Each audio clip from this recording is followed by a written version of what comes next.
And we are live now. Now we are. Good God, I'm an idiot. Was that Jamie or was that Jamie or Jericho right before it said is it not live? They are not in house right now. Oh, I'm okay. sure. I'm sure whenever when they come in, you'll know. Yeah. Jericho Kate's not in the house either. She's with her dad, so the dogs are running wild. And then whenever she gets home, all hell's going to break loose. Yeah. Kids, go wild. That's the way my dog was last night. I was trying to play D&D, and she's wanting to cuddle and shit. Yeah. Well, you heard last night with Jericho with D&D. Oh, my Lord. So, yes, tonight, guys, we are here because I love torturing my friends. We're here to do the top 10 Anthrax songs. Top 10 Thrax. Yeah. Thrax. One of the big four. Definitely, man. Yeah, one of the big four. Yes. And like we've discussed before, what would be the next big four? I was saying all four of them is Overkill. It's Testament too. Overkill. I would go Overkill, Exodus, Testament, and Death Angel. Yeah. I think I would say that too. They're good too, man. Testament, I'd have to throw Testament in there. Yeah. I would actually throw maybe Creator in there, going a little. Oh yeah, Creator. Oddball, yeah. Yeah. You're not going to subdivide it further into German thrash? Too much work. Actually, speaking of German thrash, I got to show this up from the official Destruction store. I've got the camouflage Destruction backpack. Have you been rocking that to school? Absolutely. I've been bringing this to school. Awesome. I've got my, let's see, I got my Sasquatch button. I got my, what else is on there? I think I got Incredible Hulk. I got a Saxon. Sweet. There's awesome. Venom. Destruction, dude. I love those guys, man. And then I got my Dark Throne. Baphomet. Oh, yes. Yeah. Nice. Rocking the Destruction backpack, bro, like an angry kindergartner. Nice. That's so cool, man. It is. I got a Friday the 13th backpack. I need to put some pins on there. You inspired me, Joe. You inspired me to just pin it up. I've got some more pins on my old backpack that I'm still in the process of moving over. This one doesn't have as much space, but it's metal. So it's like that's the trade-off is. Yeah. I mean, I even got like some Paper Mario pins I can put on. Oh man. Sweet, man. Hell yeah, dude. I got some on my vest, but I need to get a lot more buttons and pins for my backpack, man. Yeah, that's a great idea, Joe. I've got a couple of vests in here because I don't have any Anthrax CDs. So I figured when I talked about some of the songs, I could show some of the patches because I don't have my shit's gone. I guess it was one of those purges I did years ago, and I got rid of all the stuff. Yeah, I hate that. Barney. Yeah. What's up, Barney? He is ready to talk metal. Yes. Did he make a list? I think he does have a list, yeah. Oh, nice. I'm the man. Off. Okay, so are you guys ready to start it up with number 10? Well, I'm just gonna piss you guys off straight up first thing because I could not do this. It was like I had 5 tracks that were just fucking fighting for this number 10 spot. And well, I got a tie. The first one is from the Sound of White Noise from 1993. And the other track is from Worship Music from 2011. Okay. So we're already seeing I got a John Bush song and a Joey song. So I'm going only. And I'm alive. Dudes, those songs are fucking brutal. They're fucking awesome. John's voice, fucking Joey's voice. I mean, those are fucking prime. I mean, how the fuck does Joey sound better? Joey sounds better now. He does. I think he did back then. God damn, I know, man. On the new album or the latest one, For All Kings, I mean, good God. Oh, man. He's up there with Bruce, man. Well, and the thing that blows my mind about John Bush is I don't think John has like a a crazy range or anything like Rob Halford or King Diamond, but I think he's like Dio in a sense that Dio didn't have a crazy range, but the power in that guy's voice and like John Bush to me, if you put on like the first Armored Saint album and you put on the most recent Armored Saint album, he hasn't aged a day. No, his voice sounds amazing, and it hasn't changed. Like I don't know how the hell he's done it. And the new Armored Saint kicks ass. So it blows my mind. And I knew Only was going to be on your list, Doug. I'm surprised you put it at number 10. Dude, it's a struggle. Here's the thing. I could fight for almost every song. No, fuck that. I can fight for every song to be my number one song. Yeah. And like 11, 12, that's my number 2 and 3. I mean, it's just like Anthrax has they have some shit. Oh, yeah. I'm not going to fucking lie. They have some shit. There's one album that was torturous, and I was texting you guys. You know how tortured I was with that one album in particular. There's like one song on that album that I really like, and the rest of it's pretty bad. Yeah. So what you got, Joe? What's your number 10? So again, I'm kind of all over the place, and I always have these like bullshit rules and restrictions I put on myself, and then I go and I fuck it up like I did with the Wasp thing, where I was like, no covers. And then I put "Scream Until You Like It," and then with Anthrax, so if I was being honest, this song would probably be much higher, but I'm going to compromise and put it at number 10 because it's a cover song. But anytime this song comes on, I just want to fucking thrash in the room. I feel like, have you guys ever seen the video for "Revolution Is My Name," the Pantera song? Yeah, and it's got like the little kid like jumping up and down on his bed. Yeah. That's what I feel like when I hear "Got the Time." I fucking, oh my god, it gets me so pumped. And if I was being like brutally honest, that's probably in my like top 3 Anthrax songs. But I'm compromising because it's a cover, and I'm gonna say number 10. But I have to put it on there because I fucking love it. It was, I think, the first Anthrax video I ever saw, and I know it was on the first CD of theirs I ever got was the collection, "The Return of the Killer A's." And I pretty much got it just because I really loved "Got the Time," and then fell in love with all the other stuff on there. Yeah. So, and I know in my Alice Cooper review that you guys just posted, I was complaining about how I thought it was weird that the first single from your album is a cover song. I think "Got the Time" was the first single from this, but it blows so much out of the water. It's just so awesome. But it is, man. It is. I love it. Cool. Who did the original of that? Y'all know I can't even remember who. Joe Jackson. Joe Jackson. Okay, yeah. And I like the Joe Jackson version, and I only know 2 Joe Jackson songs. It's that one and "Steppin' Out," but I like both of them. Yeah. "Steppin' Out" reminds me of playing Grand Theft Auto Vice City when I was in high school and like drinking Snapple and then cruising down Vice City as Tommy Vercetti. Yeah. But "Got the Time," like I remember listening to "Got the Time" on the bus with my Walkman when I was in like 9th grade. Yeah.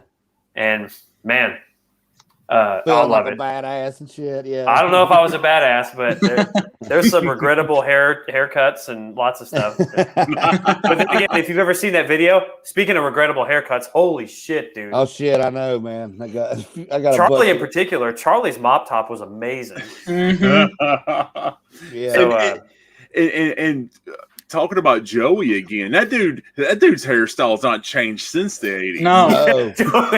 Joey's voice got better. His hair stayed the same. Yeah, his voice got better. Hair, no different. I want a pair of those, dude. Yeah, I mean, if you look at him on the back of Among the Living, he's got the same haircut. Yep. Yeah. Or he does. Actually, his bangs might be more defined now. I think he actually I would say so. Has more defined bangs, which is, and he still tucks in his shirt with a belt. Yeah.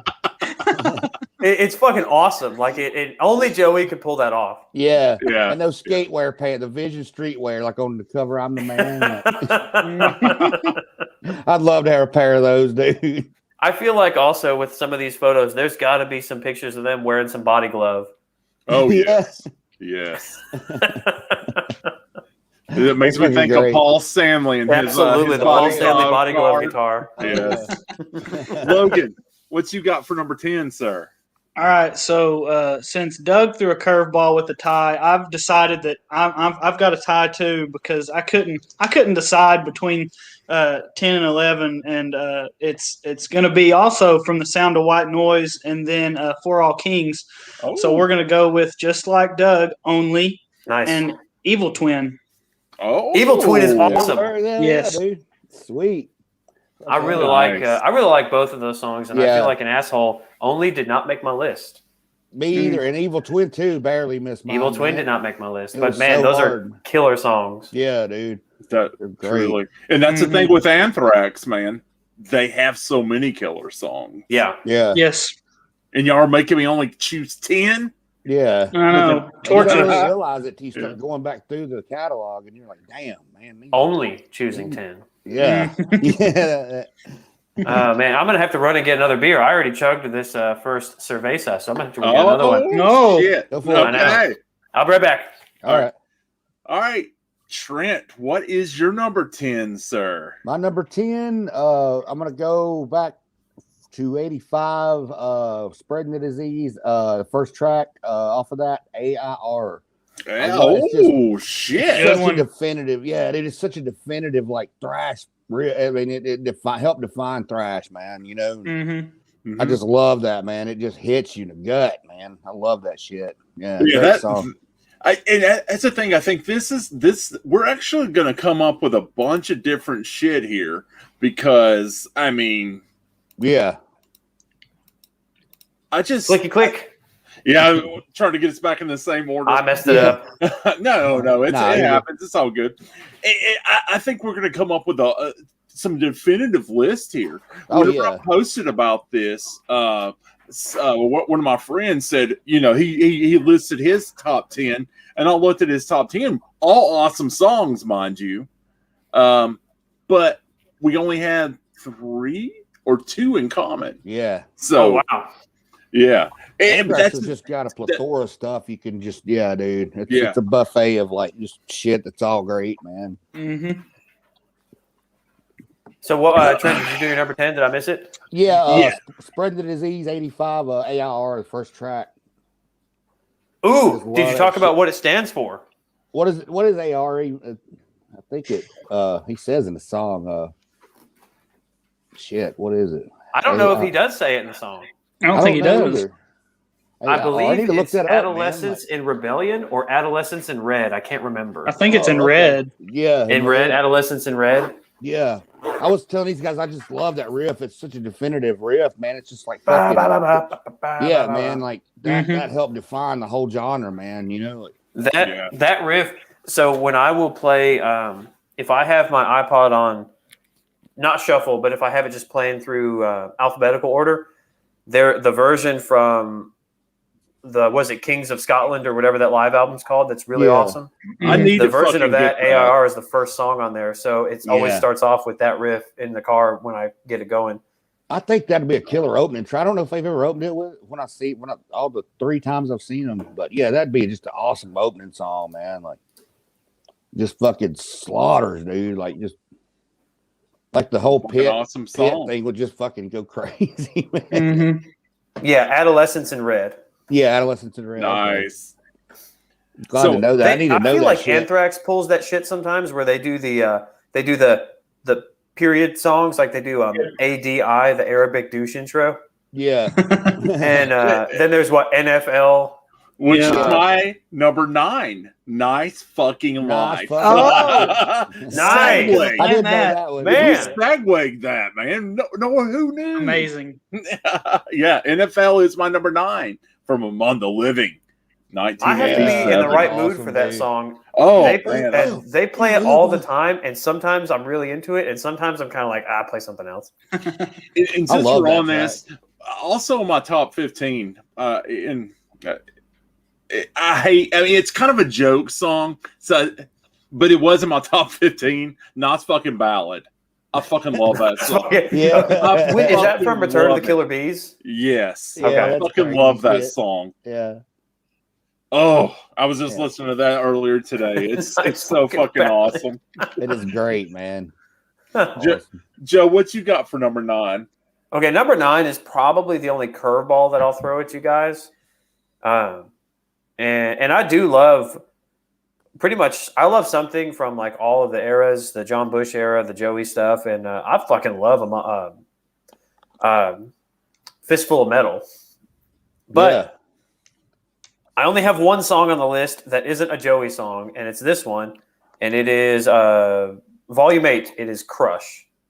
Oh, that's a badass song, dude. That barely missed mine too, man. I love it, man. This is Charlie's drumming sounds like something Stomp would have done at the time, and again, like I can't say enough good things about John's voice, and I could have gone with Only, or there's a couple others, but I don't want to say them because in case they show up on your all's list.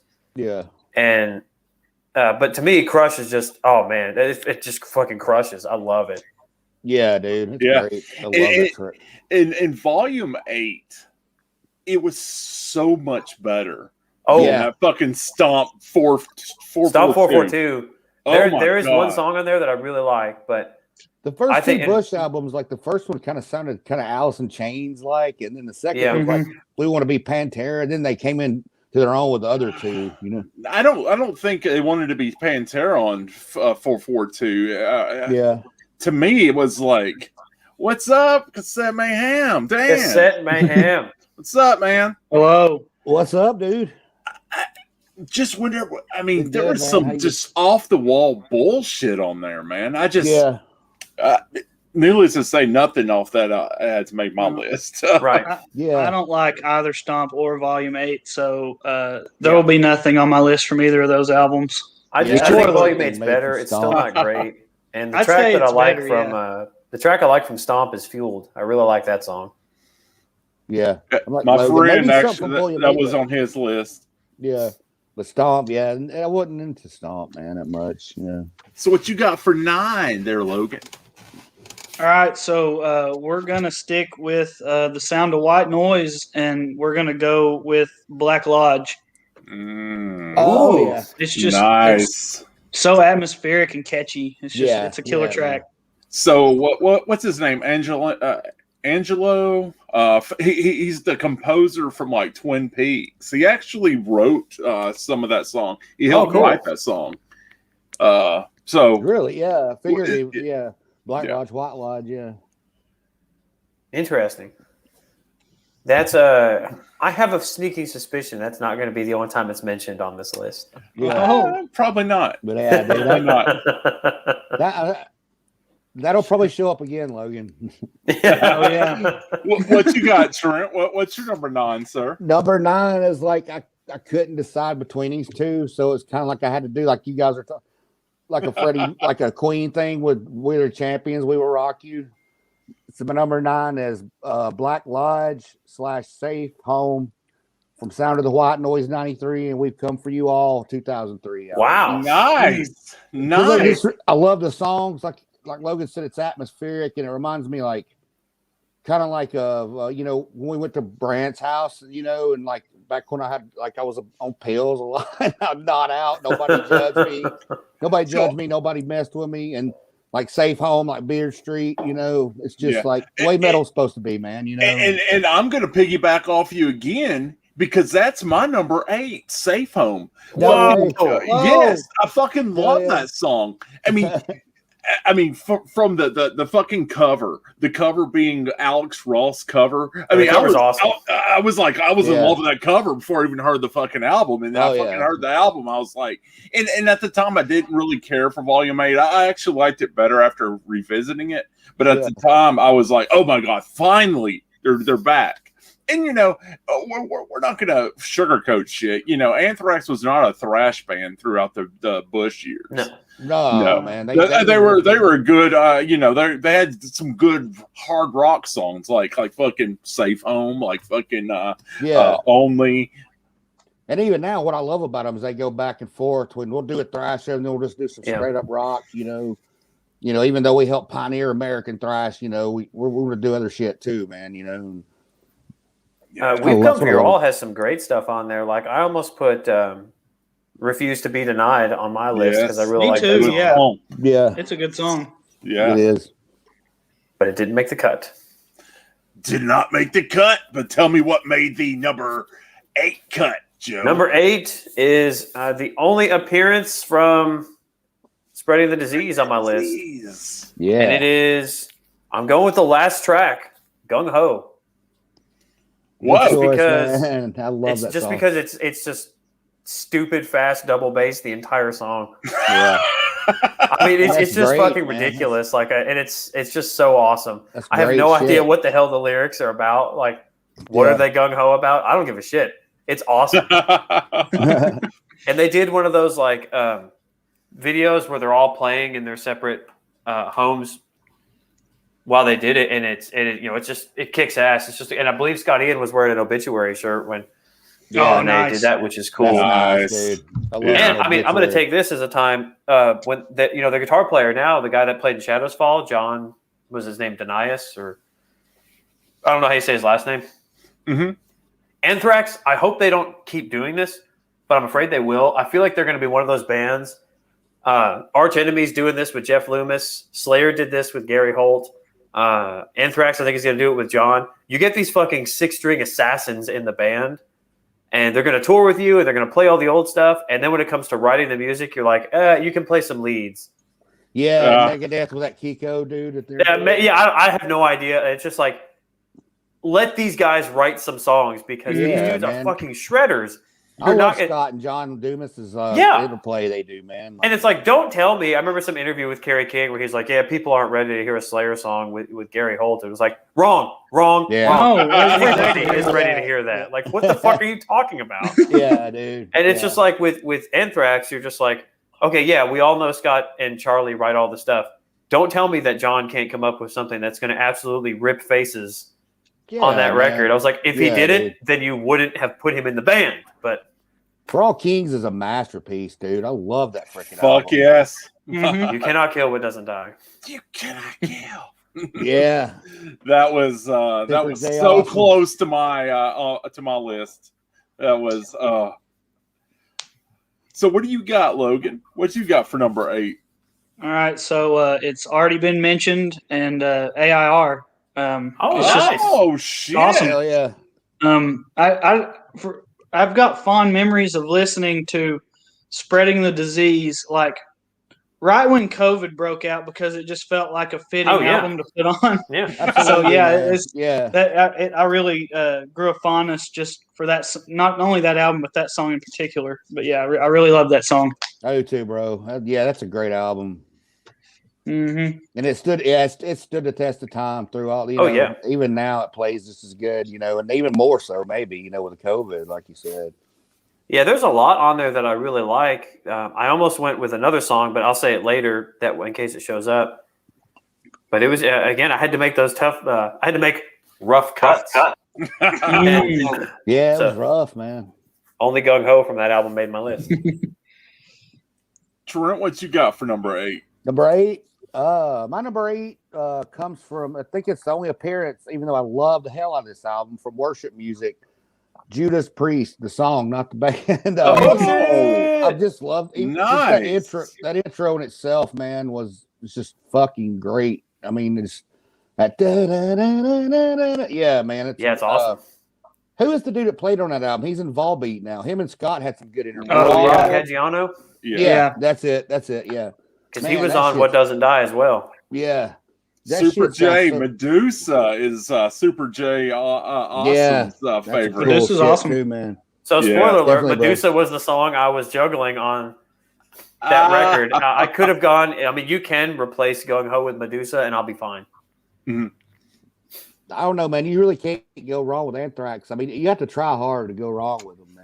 I mean, just the fact that the background vocal in that song is the guys going, Gorgon is fucking, that's it. I'm sold. That's all the background vocal I need. Yeah.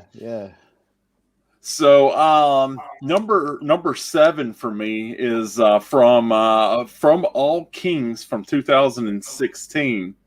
It almost made my Stephen King list. Oh, Breathing Lightning. Oh, nice. Yes, I fucking love that song. I kind of flop back and forth on it, but like I'm leaning more towards liking it these days. Okay. Yeah, I fucking love it. I love it, and I love Joey's voice on there. Yeah, I love his voice. Yeah, Joey can pull off that kind of. I think in a way it's because maybe Joey can't really pull off like super angry, aggressive stuff that well, because his voice is just more melodic. So it makes more sense for him to more sing the songs. yeah. Mm-hmm. Which I think it works to their benefit because that's what makes Anthrax kind of stick out. I think a does. lot of the Yeah, reason they I stick agree. out from the other bands is because of Joey or John. Yeah. I agree, man. Yeah, And Absolutely. and that's a great track to kind of highlight that. yeah. And it was about Dark Tower, so I'm not surprised, Dougie, that you picked that. Yeah. So what's your number 7 there, sir? My number 7 is from it's the second appearance from this record, but it's the first. It's not a cover song, so I'll show you. It's the back patch. The back patch on my vest is Oh yeah, Persistence of Time. yeah. Yes. Classic, dude. I don't care what anybody says. That is probably the best Anthrax album cover. Like that thing is fucking. I would say sweet. so. That is an awesome cover. And the stage setup they had with the actual clock. I mean, that's just man. It's a controversial pick because I don't think they will sing this song anymore because of the lyrics, but I like the lyrics because of what they are. And it's Keep It in the Family. Yeah. Oh, Great yes. track, man. Hell yeah. Yes. And I think actually Great pick. it's one of those that like that whole album is kind of like that. I love Time. I love Blood. I love Belly of the Beast. I love that. That album's one of my favorite of their albums. Yeah. But it's Belly weird. of the There's not a lot of Beast was songs. really close to on mine. That unfortunately, There's not a lot of songs that I think immediately jump out, like Spreading the Disease or Among the Living. Those I think are the more like obvious picks. But that album, I think if you give it time, it'll grow on you. And Time. even the song, I guess that's why I called it that. Yeah. Even the song "Keep It in the Family," like it continually builds because it kind of starts like lumbering, and then it picks up in the pre-chorus, and then the chorus hits, and then like Charlie starts going nuts on the drums. The whole song to me is just it's this crazy roller coaster ride, but it never plummets down. It just keeps getting up, and just more exciting.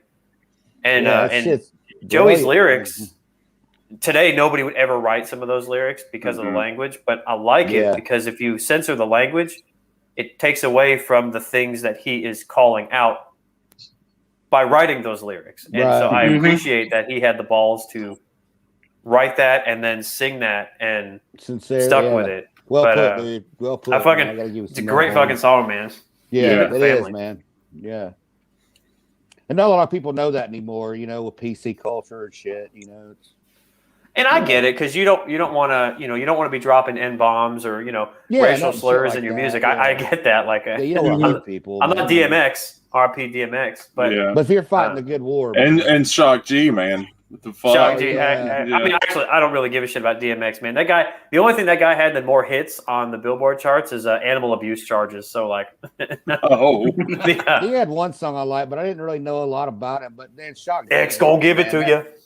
That shit sucks, man. Yeah, Digital Underground. I loved. Dude, he's got some great songs, but fucking the album Sex Packets had it on. That was part of our childhood. Dude. Fucking loved it. Just that name. We had some adventures of that shit. Sex packets, $1. Sex packets. It sounds like something you get at Taco Bell after midnight. This time. Shock G was the man, dude. Yeah. All right. So Logan, we're on 7. 7. All right. Again, it's already been said. NFL. Nice fucking pick. And how do you say it backwards? It's was it Iful Yeah. Is that even a word? Is it German? Or I don't know German very well. Oh, it's just not fucking. It's just not fucking locked backwards. Okay, yeah. It sounds German. They just Yeah. Logan mentioned Black Lodge earlier. Yeah, Super J just talked about Black song. Lodge. Yeah. Awesome. Yes, it's fucking awesome. That reminds me of the pre-beginning of Outlook Grim, man. Like I think when I first went to Black Lodge in Knoxville here, it's a house that my buddy had. Doug was there, Timmy was there. Was Metal Dave there? Dave Lay? Man, a lot of people. That would a lot of people. I think live Joe there. might have been too, man. Like, There's no telling. yeah, man, there was a lot of folks there, and it just felt like safe, man. You know, and that's the way Beard Street felt too in Decatur when we used to live there, man. Yeah, I got a lot. It makes me think back to good memories. That's why I love it so much. But yeah, sorry, I'm getting off track, man. Oh, you're good. But you can tell us what your number 7 is. My number 7 comes from Volume 8. The Threat is Real, 1998. Catharsis. I love Whoa, it. okay. Great Nice. song, man. You know, Cool. just a great rocking Nice. song. I couldn't leave it off. My conscience wouldn't let me leave it off. You know, it's just a great song, man. Yeah, a lot of the John Bush stuff's really good, man. I mean, like I got to hand that. You know, he did good with Anthrax, man.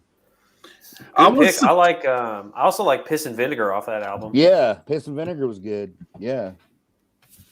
Cool pick. I haven't listened to that song I'm gonna have to check out Catharsis again. I haven't listened to that in forever. Yeah, I couldn't leave it off, man. I was like, damn, you know, I gotta add it, man. You know, that's why I had to take off a couple other ones, man. You know, I was listening when I was to do, but when I was listening to Crush the other day, I was having some serious flashbacks to probably my junior year in high school, trying to go out with one of the girls on the dance team, listening to that song, going to pick her up and trying to be like, I hope this girl has a crush on me, and she fucking didn't, so it didn't matter. It that's the same way, and that's like when we saw Anthrax live. Like I think it was in, I think you might have been there, Joe. It was in Asheville, North Carolina. Before they played this song, he goes, "We're gonna play this song for early days when we wanted chicks, but we couldn't get chicks." He's like, we didn't sing about chicks because we couldn't get chicks. I was like, fucking A, dude. That's the way I was. That's hilarious. Anthem. Yeah. So my number. Oh, by the way, Gene Hoglan played drums when we saw him there. Remember, he did. He double duty it. Played for Nice. Testament and Anthrax. Yeah, and he was hanging out after the show on that balcony when we drove by it, man. Yeah, that was sweet, dude. Yeah. Okay, so my number 6 is the second hit for worship music, and it's "In the End." Oh yeah, the Dio song. Fuck, that is such cool. a good song, guys. It's a great song. I'm surprised. You know, Sorry. How many hits? I mean, that's what 2 hits from worship music. I had a hit from On King. So you know, Joey's return. Hell yeah! Let me go shut them up. I'm sorry. Great album. Oh, she's good. Yeah, dude, that's a great album, dude. Wish I had some goddamn milk. Yeah, Odie to Billy. Oh man, yeah, Super J. Yeah. I'm all into some MOD too, man, and SOD. So we were talking about Attack of the Killer Bees earlier, and how dude, that fucking album was really good. I mean, you had really Knott's fucking Ballad. It was really good. Yeah, the ode to that's where Ode to Billy was on, right? Yeah, it was on there. Was it A or B? Yeah, A's or B's. It was on B's. I think it was on B's. It was on B's. And then you had what was Bring the Noise was on there too, right? That's where Bring the Noise was. Starting up a posse, which may show up again pretty soon. So I'm taking a history of rock class right now, and we just did our last lesson the other day because we're almost wrapping up the semester, and it was on the birth of hip hop, and he mentioned the crossover with Public Enemy and Anthrax on there. So I was like, fuck yeah, let's go. Yes. Fucking starting up a posse. Yes, sir. Yes, Anthrax, sir. Faith No More, all those cats had to, before you had Korn or any of that, man. You had all these guys doing it, for me, I think it was, because I'm an old man. It was Aerosmith, Run DMC that really, because I was a rocker guy, but that really got my eye looking at rap.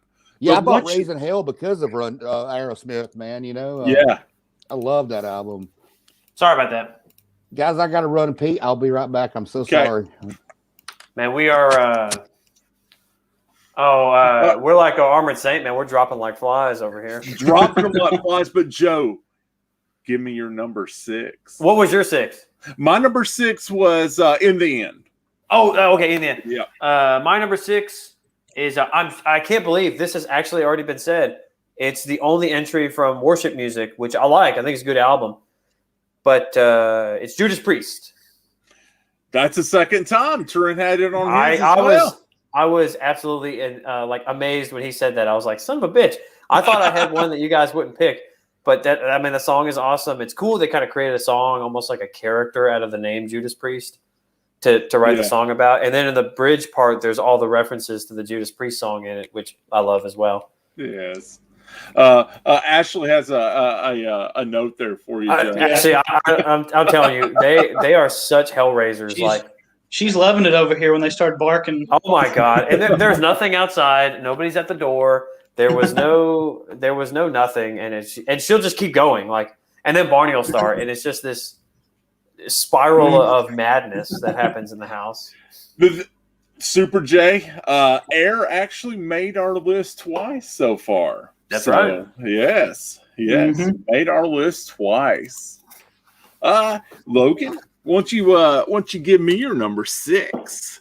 All right, so my number 6. This was the first Anthrax song I ever heard, and I've been hooked ever since, and it's always been one of my favorite songs. And we're gonna go with Madhouse. It's a madhouse. Fucking love Madhouse. You know what?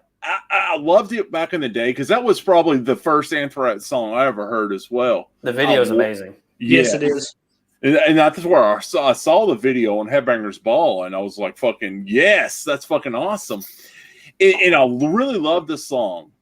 But then it kind of got overshadowed by other songs of theirs. But then came the day that I played Rock Band or Guitar Hero. It was on one of those. And then, if you guys ever played any of those you sit there and you're trying to 5-star shit, you just play that fucking shit. Madhouse was such, and producer Jamie agrees, it's such a fun song just to play on. I can't remember if it was Guitar Hero or Rock Band, but it was so fucking fun to play. That was on Grand Theft Auto Vice City as well. Oh, it was. Yeah. Nice. It's a great song. I that was one I kind of debated. I was like, it should be on there, but yeah, I feel like Anthrax is one of those bands that it's like, all their hit. I don't roll my eyes whenever I hear like any of their hits. Even like they're just all so good. Yeah. Ooh. Yeah. I agree. It's probably for maybe some of the newer generation, you're probably going to have a lot of kids that are going to be turned on to Anthrax probably for a song that I wish made my list. I wanted to make my list, but it did not make my list. And that's Antisocial being in it, because that is perfect way to use music. Just like fucking Rob Zombie using Leonard Skinner, which I fucking hated that song. But the way he used it and the way they fucking used Antisocial in Chapter 1 is fucking brilliant. Super J, I actually really like Potter's Field as well. It's good. I do too. I think John Bush sounds like a fucking hero on that. Yes.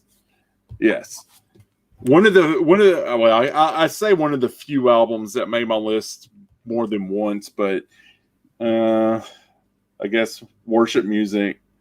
There's actually an album that's fixing to make my list that hadn't made my list yet, and it's gonna make it twice. I only have 2 albums that make 2 appearances. Oh. I think I've got 4 albums that make multiple appearances. Nice. Yeah. Actually, see, I still don't want to mention it in case it's on somebody else's list, but there's still another one that hasn't been mentioned off of Sound of White Noise that I really struggled with. But I'll reveal at the end. You will stay tuned. Yeah, stay tuned. Let's find out. Guys, watch. Let's find out. So Trent, we are on. 666. Mine was Judas Priest, Trent. Oh, hell yeah! And then love that song. Logan's was Madhouse, which unfortunately didn't make mine, but it really could have. It was close for me. Yeah. Number 6. That was Logan's number 6. Yeah. That's crazy. It's my number 6 too, Madhouse. Whoa, I love it. Amazing. I was about to say, yeah, it awesome. made mine too, but damn, yeah, it's right where we're at. Yeah. Number 6 is Madhouse, man. You can't go wrong with that shit. That's just some rocking shit, dude. That's just some good pit and shit, good mosh pit. Makes you want to slam dance, dude. All pit, no shit. All pit, no shit. If I can still slam dance, I can't slam at all. Me either anymore. So my number 5, and like I said earlier, and I mean this, but my top 5. I mean, I can go ahead and just argue. I can quit giving you the number, and I can just say my number 1 fucking Anthrax song because "I Am the Law" is fucking amazing. Yeah, you won't fuck around no more. Especially about Judge Dredd, dude. Yes, about fucking Judge Dredd. So that probably Deej's number 1 song. He was on to Judge Dredd, dude. I have my shirt. I should have wore it. I had to go for my phantasm. Man, what's funny about "I Am the Law" is it was a couple weekends ago. I'd gone up to Ashley's house, and I just made a playlist to make this list, and I was going back. I was driving back down from her house, and I was going through Jacksboro up in Campbell County, back down towards Clinton. Yeah. And I Am the Law came on, and all of a sudden I see there's a cop sitting over there. Oh. And I'm going about 5 over, and I'm like, oh crap! This is. I just thought that was hilarious. It was. That song came on. That was cool, man. Yeah. That's awesome. That is true. It seems like we always have at least one song. We always do, don't we? Same number, same. Yeah, dude. Logan, that is the most East Tennessee story that you just told. Driving up to Campbell County through Jacksboro to see your girl, and then coming back listening to Anthrax and almost getting busted by the law. Well, listen, that's a good story. Yeah, you got all that needs is all that it needs is for you to hit a ramp at the end and a freeze frame in your car. Yeah. Man, Anthrax with Corpse and Life of Agony, was that on the same tour that later on Anthrax, Corpse, and the Resurrected Misfits did together? So that's the show I saw was Anthrax, Cannibal Corpse, and Misfits here in Knoxville. Yeah, that was an Electric Ballroom, dude. It was. There's footage on YouTube of Cannibal Corpse at the Electric Ballroom. Wasn't that the first big tour with George? Did I see that too? Hell, I can't even remember, man. I know I've seen Anthrax 3 times. I was living in Alabama at the time, but I probably came up here, so from Tennessee as well. Yeah, we're all guilty. Yes. Oh, hell yeah. Electric Ballroom was fucking great, man. It was. That's just crazy to think that Corpse with touring for. So on that tour, then especially if you had the leg with Anthrax, the Misfits, and George, all 3 bands that are more famous with other singers, who were putting out awesome stuff with the new singer. I know we've talked about this before. If and when we do a Misfits one, bro, I'm gonna have a lot of the Michael Graves stuff in my top 10 Misfits. And if we were doing Corpse, I'm not gonna lie. I could probably do a top 10 Corpse with no Chris Barnes. Yeah, I could. I would say I could. But you guys know that. Fucking hell, marks, man. Barnes, and you could do a top 2 of Barnes or Corpse Grinder, man. But I like Corpse Grinder, man. I'm telling you, we got to do a list, guys. Bands who have put out better music as I've gotten older. Corpse is on that list. Yeah. Damn right. It's crazy. It's a madhouse. Yes. Super J, J Super Awesome. Just to mention this, a Life of Agony, fucking awesome band. I saw them open up for Ozzy. It was Ozzy, Korn, and Life of Agony. Hang on, you guys. I can already tell you this was in 1997.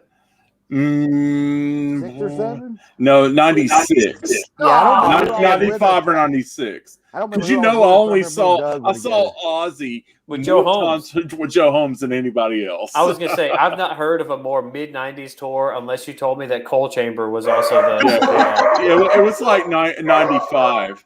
But then I also saw Life of Agony as on the Ugly tour where they were headlining. So that was cool too. Yeah, I think when we seen them that with Ozzy, I think that was the River Runs Red tour. Man, that was way back, dude. Like, dude, we may have been at the same show because if that was in Nashville, yeah, we were together. Yeah, we were together. Jay Super Awesome. If that was in Nashville, we were all in the same show, man. Yeah, we were probably all there together. Yeah. Well, bro, wasn't Life of Agony going to be touring with Doyle, and weren't they going up to like Johnson City? Yeah, that COVID hit, man. COVID hit. Me and Jamie had fucking tickets because I would love to go see Doyle. Oh, I would too, man. It sucks, man. Doyle played Knoxville. I know. When they were touring behind Abominator, and I didn't go for some dumb reason. I'd like to say hi to Alex again and talk to him again, man. I hadn't talked to him in a long time, man. You know, it was in Nashville, so we were all at the same show, man. That's awesome. Okay, so we've got off on a tangent here. Quick pee break for me, real quick. Okay. What is your number 5, Joe? Number 5 for me is it's from. I believe they say this is the first song that Joey did with them. It's on the EP. The version I had was included as a bonus. The bonus tracks on Fistful of Metal. I love Fistful of Metal. Almost went with a couple songs off Fistful of Metal, but I got to go number 5. Title track from the EP, "Armed and Dangerous" with Joey Belladonna. Yeah, nice. Old school, man. Yeah. Yeah, he just sounds like an angel on that track. He does. He is an angel. Oh, I'm dangerous. Yeah, Joey's so awesome.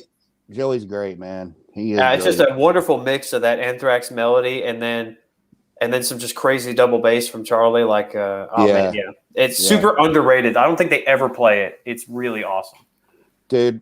When Joey first came back with them, it was before they did worship music. I think we all were there at the. We saw that tour with Megadeth and Slayer. Megadeth and Slayer. I almost blew a load, dude, and everybody was not wanting them to leave. You know. Yeah.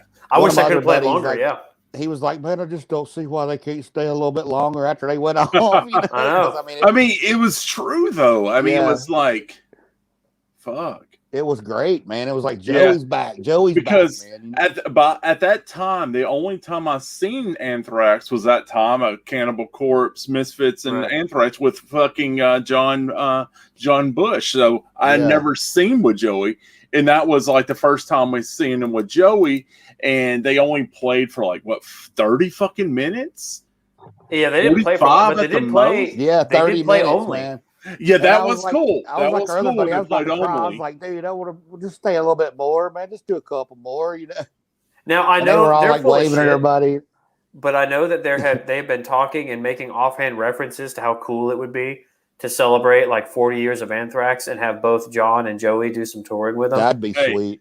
It's not going to happen. Like, there's so much drama with those fucking dudes. Like, but holy shit, if it did. But here's the thing: let Armored Saint fucking open it up. Oh my god! And then didn't have fucking John come out and do songs with them. Oh my god, that'd be fucking amazing. They'd get together and be like, dude, y'all can open it and let's just get together and sing some more Anthrax, man. Let's just celebrate it, man. I would pay top dollar to see an Armored Saint Anthrax tour with an encore with John Bush and Joey. Yeah. So would I, dude. It'd be awesome. It's like when we saw Priest. We fucking had to go to fucking Washington D.C. to fucking see Priest for that tour. That's the only time. No, that's like the second time I've been to D.C. And so like the only thing that get me to go to that fucking hellhole is I went with a friend of mine one time because he went to school there, and then Judas fucking Priest and Saxon, which Saxon are talking. The new album's supposed to come out, but next year. Oh my god! Oh my god! So far away. Their newer music is better than their classic stuff. Motherfucking Saxon. Yeah. So do a Saxon list. I enjoyed Black Star Rider. Logan, too. You got that Danzig shirt kicking, man. You got the Danzig going. Oh, yes. Yeah. Yes. There you go, man. Oh, So while you're away, I love it. Joe dropped his number 5, which was Armed and Dangerous. Armed and Dangerous. Okay, nice. Jay Super Awesome agrees. Yeah. What is yours? Jay is indeed super awesome. All right, so my number 5. This is the second entry from the For All Kings record. and this is Monster at the End. That song is awesome. It's awesome. Man. Nice. It's got a great hook. I love that track. Well written. Yeah, great song. Yes. Yeah, dude. Cadillac It actually Rock pained Box. me because there's a lot of songs I like off that record. I actually think that's the better of the two records with Joey from the more recent I totally agree. Really? I actually prefer that one. I'm worship music. Even though I love that one, I'm worship music. But I mean, they're both fucking amazing. Oh yeah, They're both but I mean, like, masterpieces, oh man, man. Impaled into Monster at the End, and then God, Defend Avenge is really good, and it's just like God, an Evil Twin. It was like, holy shit, man, these guys are. Is one of Blood my Eagle favorites. Wings almost made my list. If I'm in the right mood, I actually think the version on the Kings of Scotland is better. That it just sounds so epic to when they play it. Yeah. If we were to make a list of top 10 Anthrax albums, For All Kings might be my number one. I mean, I'd have to think about it, but dude, I just love that album, dude. I almost had the closing track on my top 10. I almost had Zero Tolerance on my list. Yeah. That song is a fucking slayer, dude. It's great, man. We need to do some album rankings. Maybe not in this style, but maybe somehow we should. I'm game for album rankings. Yeah. Yeah. Mm-hmm. This stuff is ruining my life, guys. You can't do this to me. Let's ruin it though when we decide what we're gonna do next, because I me know, and right? Logan's already been talking about Death Angel. Yes. Whose albums have gotten better over time. Death Angel. Angel's great. Bro, I love the Ultraviolence, but like the last 4 Death Angel albums, fucking awesome. They're amazing. Are you fucking kidding me? I think my favorite album, I don't think you think highly of it. Act 3. You didn't. I like about half of it. There's a song on there called like Road Mutants or something. Uh-huh. And I was like, I'm not going to say anything bad about Road Mutants. That's awesome. That's like High on Fire, Razor Hoof. How can you say anything bad about fucking Razor? Razor Hoof, exactly. Yeah. Actually, that's what I call Barney sometimes. My wife doesn't know what I'm talking about. Yeah, dude. I love that track. So that's pretty fucking awesome, Logan. Bringing all For All Kings in his top 5. Yeah. I mean, that tells you something about the fucking new Thrax. Speaking of, it's been fucking. It's 5 years. 5 years. 5 years since the last fucking album. Let's get some shit going. Come on, it's been 4 years since we've had a Doyle Anthrax. 5 since Thrax. Yeah, dude. Fucking pandemics fucked everybody up. People new Anthrax and new Maiden. That's what I'm looking most forward to. Yeah, man. dude. I don't want to hear anybody's bullshit, and I don't want to hear anybody's fucking excuses. They've had a year off of touring. Fucking record music. I want it released. Like, come out with King Diamond, dude. I want that album too. Oh my god! No, don't talk to me about King Diamond. Do not talk to me. Get started. We can't get started. He's put out everything in the past 10 years except new music. Yeah, I want to hear it, but that new song was such a tease, man. I know. Fixing to drop that comic book, Joey's like, I don't want to fucking hear it. I saw when I saw the headline, and then you guys texted me that. Like, I was at school, and I think I was having lunch, but there were kids in the room. Like, I almost threw my phone in protest. I was like, no. I'm sorry, dude. He keeps just doing stuff besides releasing the album. Yeah. It's going to be like fucking Chinese democracy. I was about to say, yeah. I actually like the song Jason, Nostradamus. Awesome. Yeah, you got to listen to Priest Priest, man. That's a killer track, man. But yeah, dude, I'm sorry. I didn't know it was good. Oh, I'm just fucking with you. I mean, that's cool. But I'm with you, man. I want that new shit too. It's supposed to be a double album. That's what's so fucked up about it, you know. So and I feel like what he should do is he should do a graphic novel of Abigail, but also add in Abigail too. That album is kind of overlooked, and I think criminally so. It's a good album. Yeah, I agree there too. Yeah, absolutely. But don't fucking tell King that, because next thing you know, that he's going to do another. Oh yeah, I'm going to remaster this, and then I'm going to do a board game based on that game. It's like have a D&D thing like Dolly Burger did. Hey, bring it on, the D&D experience with King Diamond. Oh, I knew Doug would get that shit, dude. Oh, you know I'd get it. Yeah. All right, Trent, what is your number 5? My number 5 is also from For All Kings. It's called "You Gotta Believe." I love that. That song's awesome.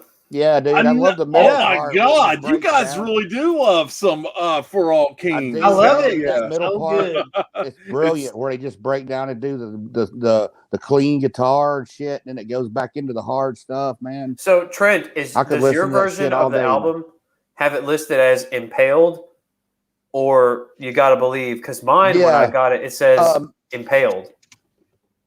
Impaled, and then For All Kings. Yeah, I think that's the foreign version. It has it just as both. But yeah, mine's the interlude, and then the same with Breathing Lightning. I think. Yeah, because isn't there one called mine just says Breathing Lightning, but I've seen other track listings where there's like an intro to it. Yeah, mine's got the intro or the outro or an intro, one of the two. Yeah, but mine's two separate things. Outro, intro thing. You know. Because I feel like there's another track listing of worship music where there's an intro. There's like hymn part 1, hymn part 2, but I don't think mine had that on there. Yeah, I think mine was actually on the track itself. Yeah, on worship music. But yeah, they are broken apart separate on the For Our Kings. But that opening track on For All Kings is fucking sweet. I love it. Oh yeah, dude. Yeah, absolutely. You're just a bag of blood and I'm holding a nail. Yeah.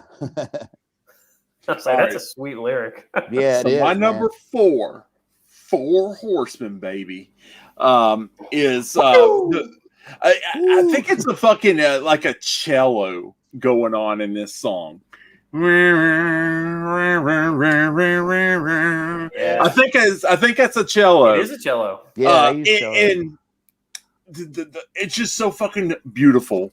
From 1988, State of Euphoria, Be All End All. Yeah, fuck, love that. It's amazing. I'm glad you put that in. It's good. Yeah, that riff is so good. Behemoth ripped it off for the song "Conquer All." Yes, they did. Yeah, they did. Okay, yeah. Yes, they did. Yes, I'm glad you put that in though, man, because I love that too. It barely fucking Dougie. See, that is amazing because my number 4, Be All End All. Yeah. Nice. I have never ever gotten tired of hearing that song. Oh, it's so good. And what blew my mind was it wasn't on the Return of the Killer A's Best Of CD that I originally got. The only track from State of Euphoria was Antisocial. And I like Antisocial.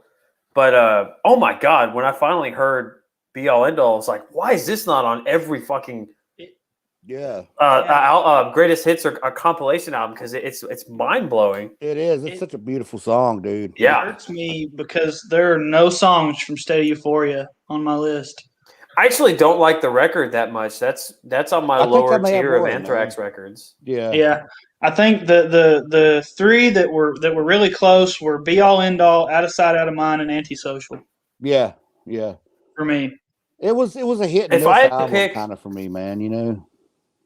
If I had to pick one, Antisocial is up there. And at this point, it's kind of like with Got the Time. It's basically an Anthrax. It's just like Green Manalishi for Judas Priest. Yeah. But if I had to pick another song, I didn't like it at first, but there they go again. Now It's Dark. Okay. I think that's a cool song. Yeah, it is, man.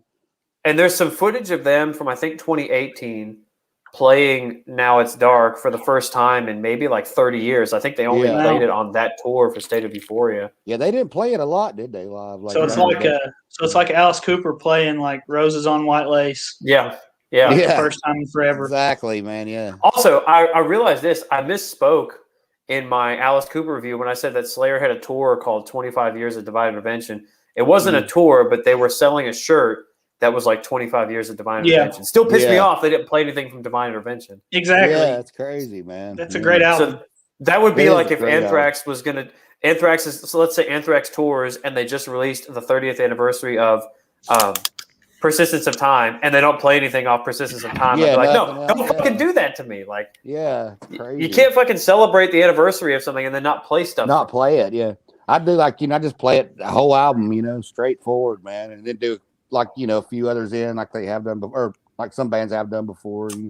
Now, they did, when Doug and I saw Slayer in Cincinnati, they did play Ditto Head, and it's the only time I've seen them when they played a song from Divine Intervention. That's such a good song, man. It is. Yeah, I love it. But what was also awesome, speaking of cool shit, that was wild because that year, Doug and I went to go see the tour Slayer, Anthrax, Behemoth, Lamb of God, Testament, which is fucking mind blowing. I saw that I remember on like a Tuesday, and then on Thursday, Anthrax and Testament played the off date here in Knoxville. So Eric and I went to go see him again. I don't know. I'm so hurt that I didn't get to see that because I definitely would have taken you, but I think you weren't old enough.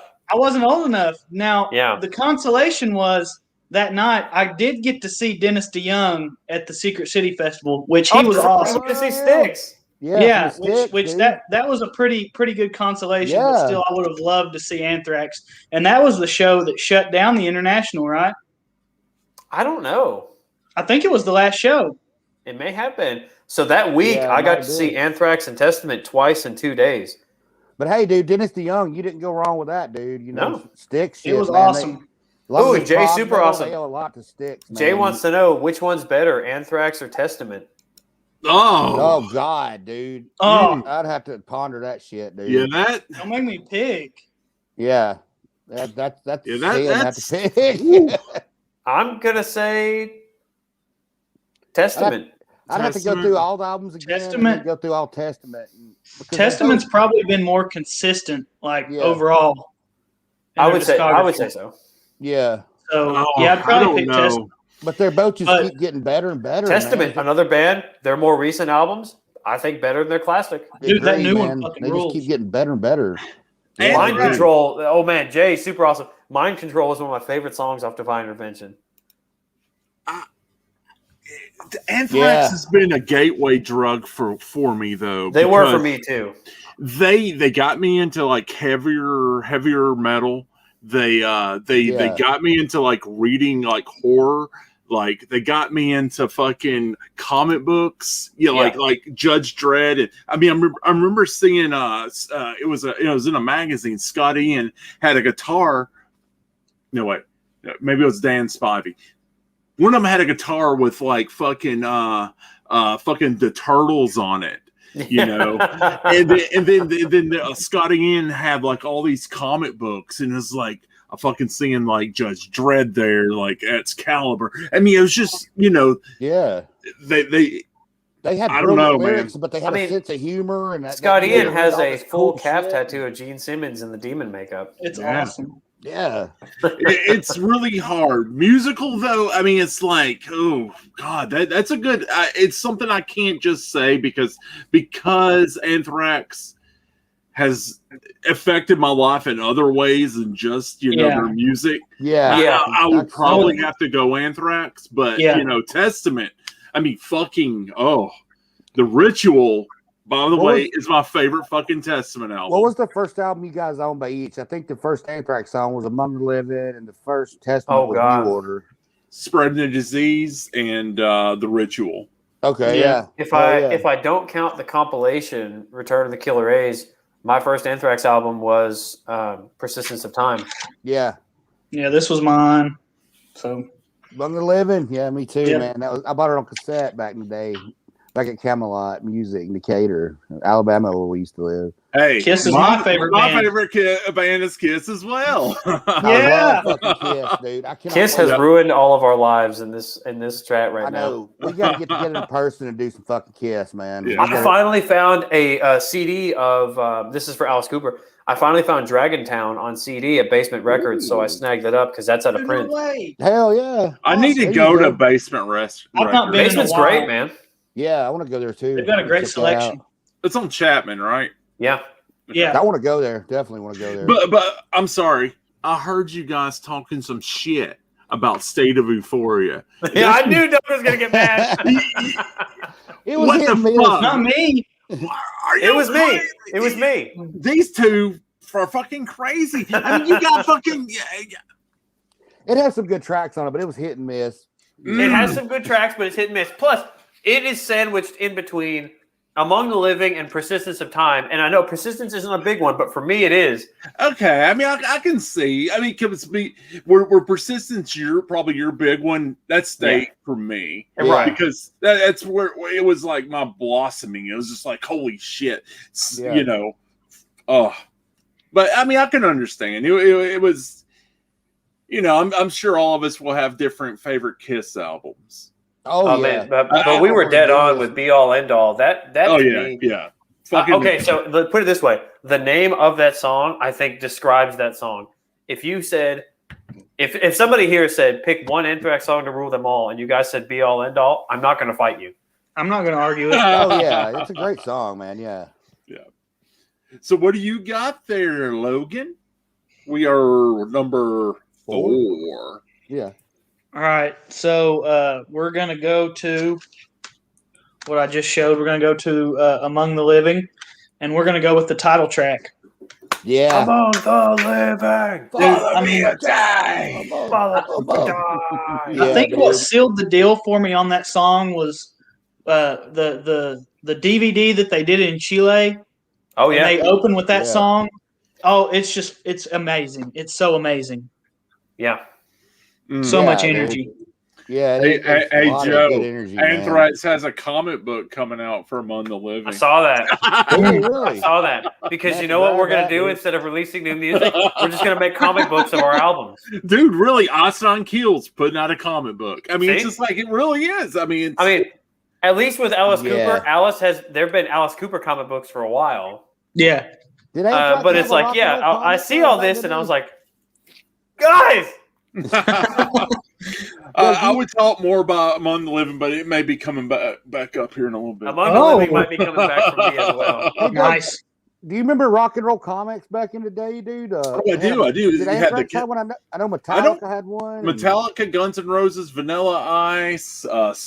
Shit! Slayer, maybe. Rolling Stones. I don't think Anthrax ever had one, which is fucking unfortunate. They should have, dude. Yeah. Because I mean, they were that band that needed one. Like, they were all Married with Children. But they had the Married with Children thing is awesome. They had all the Judge Dredd comics. That was about On the Law, right? That came first, right? I'm joking.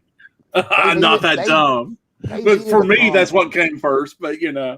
Oh, look at Jay Super Awesome Morbid Angel comic. I'm down for it. Oh hell yeah, they should do a Morbid Angel comic. Man. Yeah. Except if Trey had his way, it'd be a full-on anime porn, and so I'm staying away from that. I know Doug's probably watching one right now. That's awesome. Give me some Trey anime porn with David Vincent, as the main protagonist, and I'm okay. Oh yeah, where he's getting paid in his leather pants. Yes. Yes. With his leather pants and his fucking pleather pentagram. That's great. Yes. Oh man, controversial opinion. Yeah, I like a lot of the Steve Tucker Morbid Angel. It's good. Yeah, it's good. I can't shit on it. It's good. Gateways to Annihilation. Yeah, I can't shit on any of the Steve Tucker. Hey, okay, so all right, nerds. Do you guys remember the song that they played when Anthrax was on Married with Children? Shit, what was it? I remember they tore the house all to pieces, man. But was it? It was after. I don't remember. It's on Persistence of Time. Okay. Oh shit. Was it Got the Time? The song? It is not.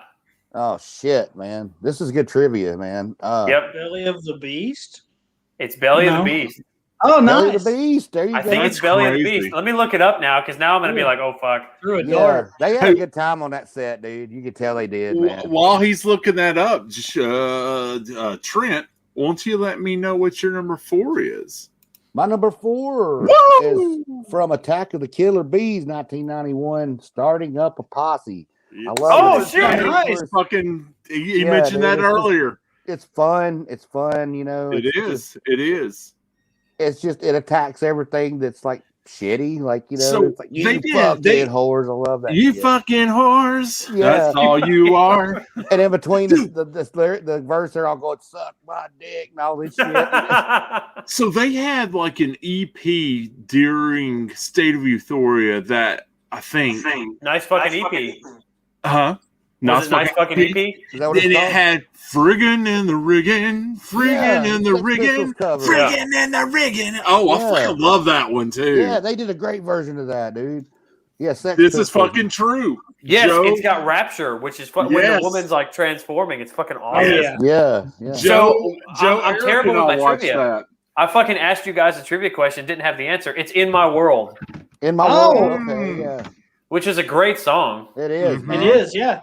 And man, I used to think Married with Children was the funniest shit in the world. And I bet It's probably not super. It's probably just kind of like hokey when you watch it now, but Dude, I have a soft spot for it because I watched it so much growing up. Well, yeah, Christina Applegate when I was growing up was my girl, man. Oh, yeah. Kelly Bundy was the girl I dreamed of in high school, you know. Yeah. Well, I'm such a fucking loser. I thought Bud Bundy was cool, and he was meant to be a loser on the show. Yeah, I like Bud too. He was cool. So, my number 3, Joe has already called it. He knew it was coming. He probably thought it was probably up a little higher, maybe. I think so. If it's what I'm thinking you're going to say. Yeah. And when I said Anthrax was a gateway drug, they also introduced me to Twin Peaks. There it is. Yeah. Oh, yeah. With 1993 Sound of White Noise Black Lodge. So wait, you hadn't watched Twin Peaks? No, I never. Excuse me. My dad did, but I believe my mom watched it when they were watching it when it was on TV. I've never watched all of it. I've never even finished the first season. I need to go back and read and the new shit too. I haven't seen any of the new shit, but the old shit I loved, man. But, I think it is really cool that Angelo.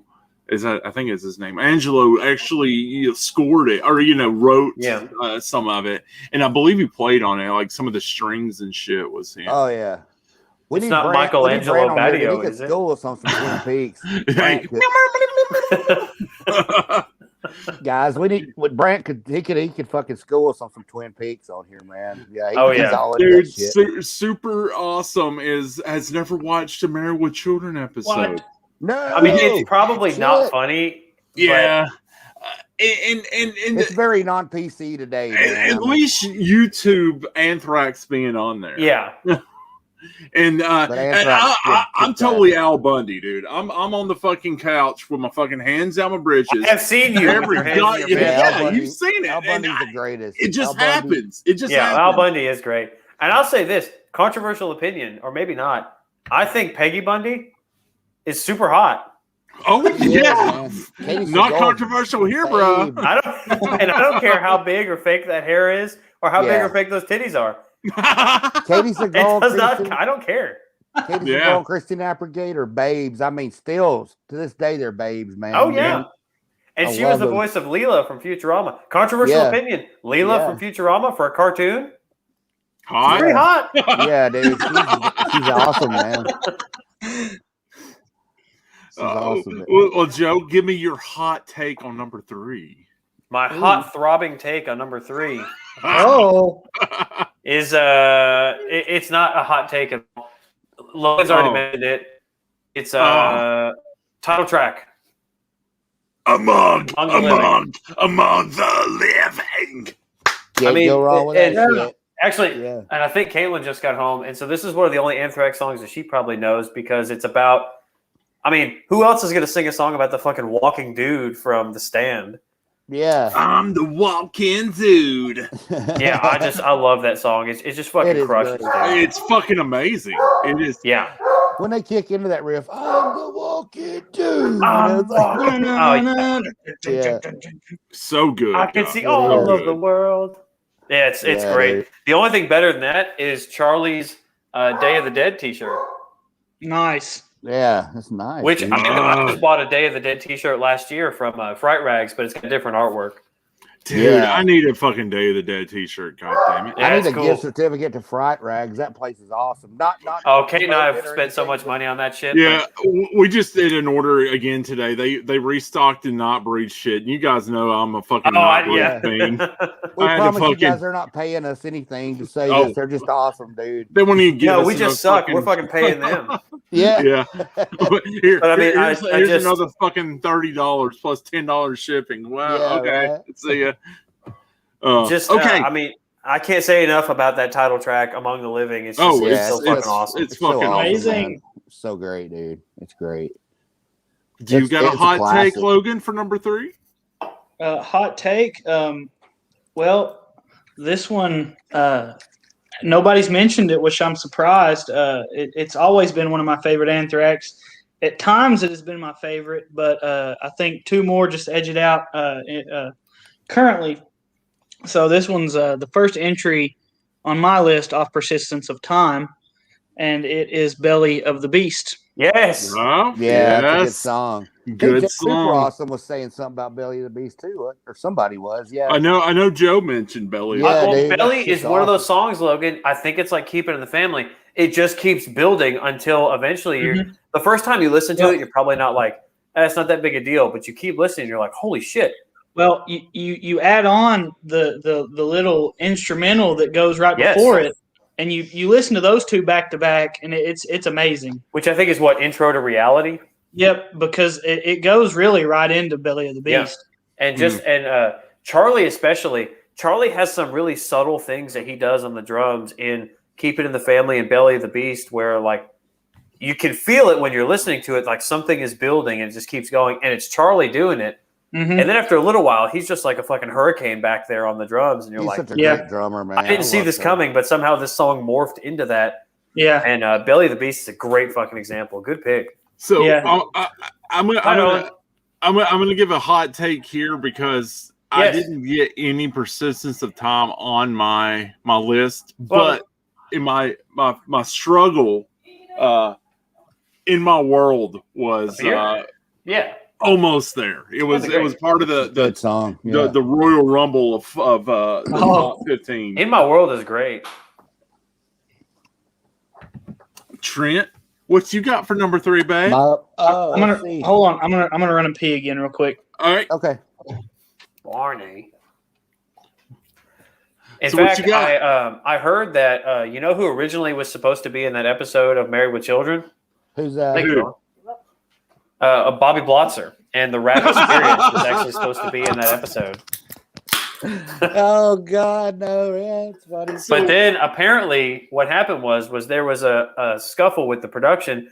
Bobby Blotzer said he actually came up with the idea for the show Married with Children, and then there was a copyright issue.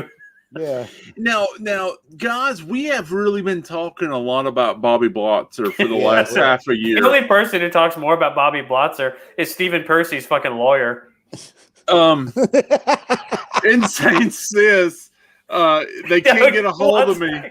So they're like, do you all want Zaxby's? I said I want a chicken strip. So hell yeah. Hey, I want some Zaxby's. Just playing, Sis. And speaking of Insane Sis, Jay Super Awesome has now said Insane Sis's favorite track. Fight 'em till you can't is awesome. Fight 'em till you can't. So there you go, Insane Sis. Give me some Zaxby's, and I will take the flame torch, the tongue torch shit for my mouth, and then we're good. Have you guys tried any of Doyle's hot sauce?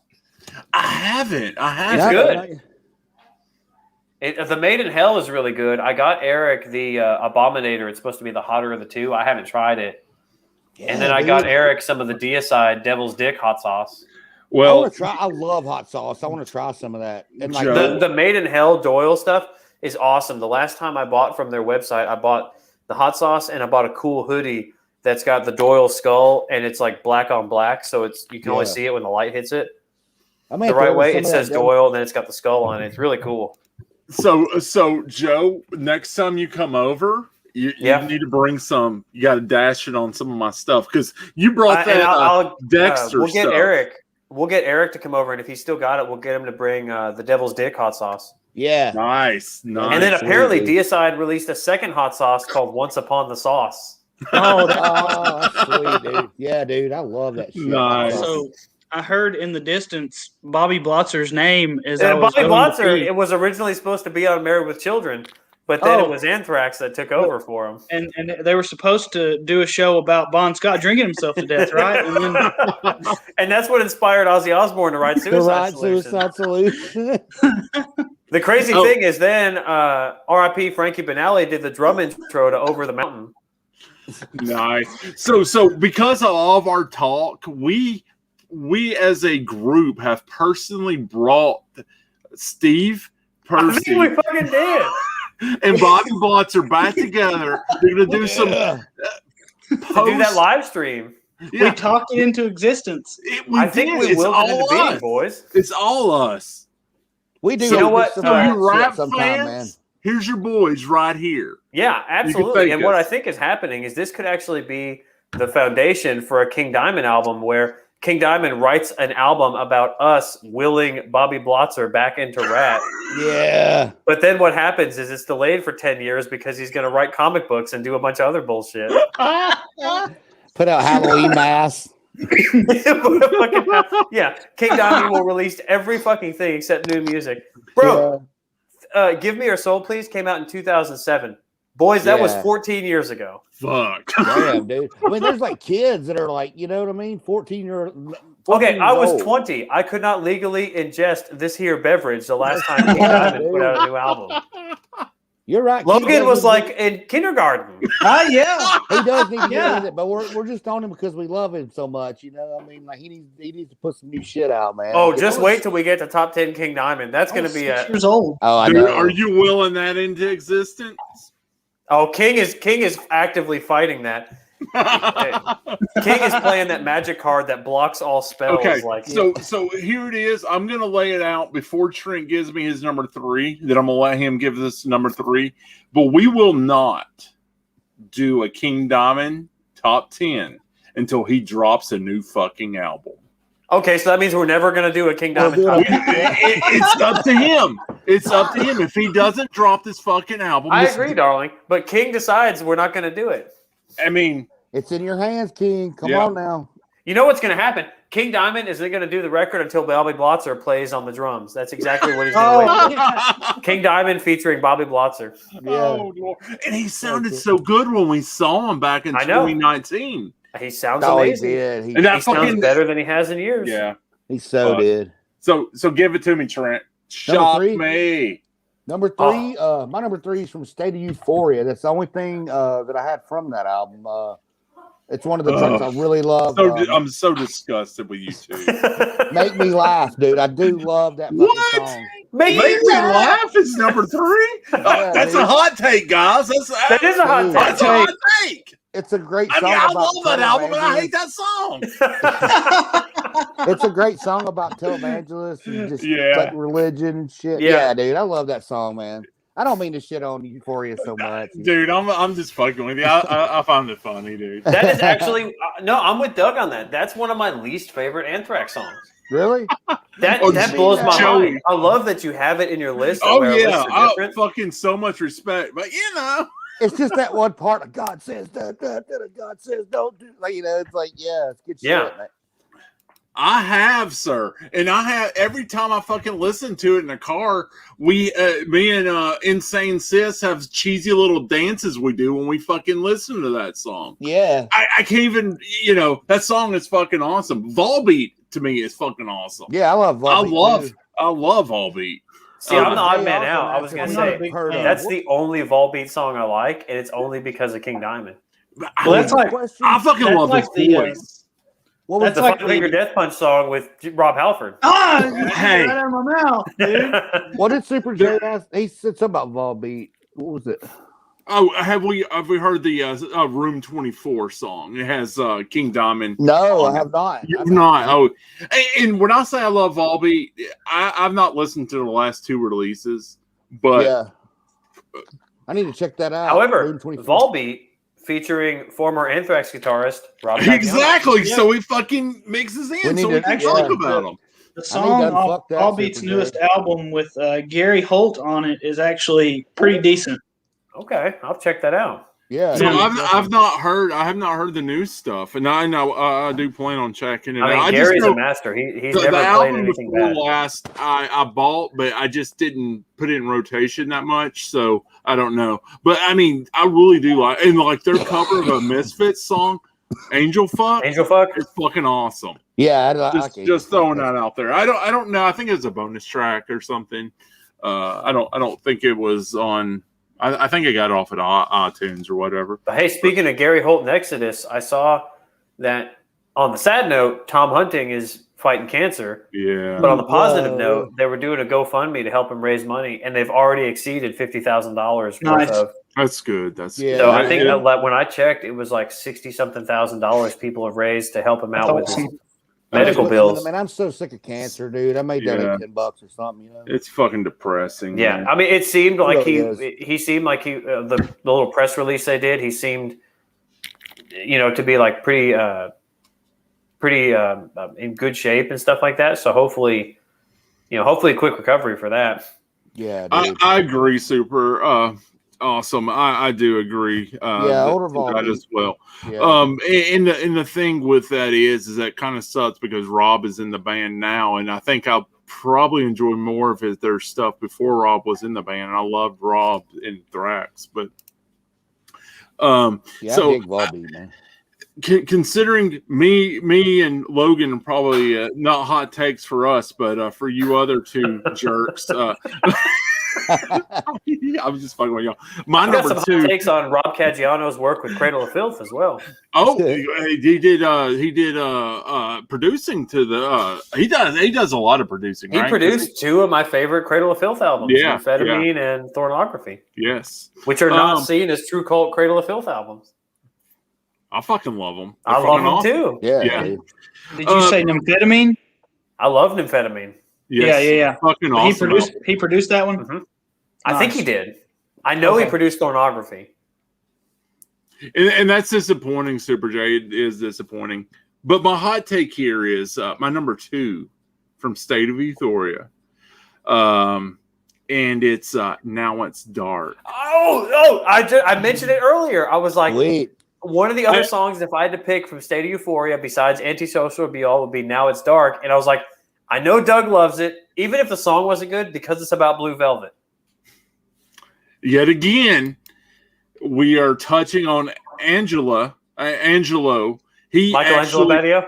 No, the other guy from Twin Peaks. He was a composer for Blue Velvet, the movie. Okay. Yeah. I can't completely give it to Anthrax to get me into David Lynch. They did get me into Twin Peaks, but Manson got me into David Lynch because they would sample shit. They would like Lost Highway. Yeah. Well, I mean, they sampled Wallet Heart, and they say, "Making my lunch." Yeah, and I was like, Ron and Steve were really big into like David Lynch, man, like or Marilyn and Madonna. They were big into. Obituary. I love Obituary. Fucking kill it. I did. I bought Eric and I watched 2 of their live streams, and I've actually got an End Complete T-shirt coming in the mail from their live streams. Awesome. And actually, Terry Butler, their bass player, he's got a new band that just dropped the pre-orders for another band he's doing called Inhuman Condition from when he was working in Massacre. So the new song came out today, and I pre-ordered the album. It's really cool. Sick, dude. I'll have to check it out, man. Yeah, there's so much. Obituary is top 2, one of the heaviest bands I've ever seen live after Crowbar. Most definitely. Dude, I've never seen Obituary live. Me either. I want sucks. To. They're one of those death metal bands that like they actually sound really killer live. Yes. Like every song works. Yeah. I saw Obituary in 2017. They were touring behind the self-titled record, and Creator was touring behind Gods of Violence, and it was chef's kiss. Damn. I just need to travel more to see shows because Obituary is never going to come to Knoxville. No. Well, because the last fucking show that came here was Misfits with Michael Graves in 1996. Dude, I'm looking forward to music again and road trips and shit like that. I'm like all into it. I wish I could trust vehicles. Hey, there's a chance I might be playing at Concourse for 1 song here in a month. Hey, do you know the song? I'll be there. It's a song called Pisces by that band Ginger. Hey, I'll check it out, dude. I'm all there. Who knows if I'll end up actually doing it, but it sounds like there is a show, so we'll see. If you do, oh shit, there went my battery going low. Fuck. Oh shit. Oh. But we're running through this because Joe's going to give us his number 2. Number 2. This could also be number 1. I never get tired of hearing it. I love the lyrics. I listened to it this morning, and I wanted to just fucking stomp while I was driving. Caught in a Mosh, number 2. Yes! Caught in a Mosh. Dude, it's amazing. The lyrics are hilarious. Oh, fuck yes.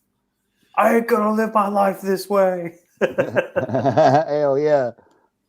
That's wow. I don't have a comment. Nice. My lips are sealed on that one because Fear Factory's awesome live, dude. Never seen Fear Factory either.